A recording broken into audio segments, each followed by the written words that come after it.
Un ami pose la question: quelle est l'importance de la prière de repentir et est-elle destinée au péché en général ou à un péché particulier? La toba, c'est le repentir sincère. C'est reconnaître qu'on a fait une erreur et se repentir vraiment. Il existe une prière spécifique pour cela. Il y a un hadith rapporté par Abu Bakr, mentionné dans Abu Daoud, où le prophète a dit que celui qui commet un péché, puis fait ses ablutions et prie 2 rakas en demandant pardon à Allah, Allah lui pardonnera. Cette prière peut être faite pour un péché particulier. Que ce soit un grand péché ou un petit péché, dès que tu le commets et que tu ressens le besoin de demander pardon à Allah, tu peux offrir cette prière. Il faut savoir qu'il y a une différence entre le repentir et la simple demande de pardon. La demande de pardon, c'est dire astaghfirullah. Le repentir, c'est autre chose. Le repentir, c'est arrêter le péché. Par exemple, si quelqu'un fume et qu'il demande pardon à Allah tout en continuant à fumer, ce n'est pas un vrai repentir.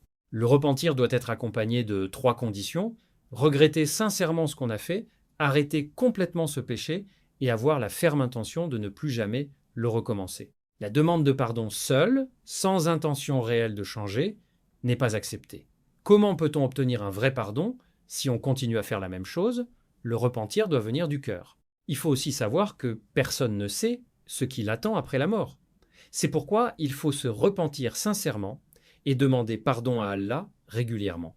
Le prophète lui-même demandait pardon à Allah chaque soir pour les péchés passés, présents et futurs. C'était sa routine habituelle. Attention cependant, certaines pratiques que les gens croient bonnes sont en réalité des innovations en islam. Par exemple, se prosterner et faire une prière spéciale après chaque péché commis, comme le font certains, n'a jamais été pratiqué par le prophète. Faire cela de façon systématique après chaque prière est une innovation que Allah n'agrée pas. Donc, soyez prudents. Cherchez toujours à savoir si une pratique a bien été faite par le prophète avant de l'adopter, et qu'Allah vous pardonne vos péchés.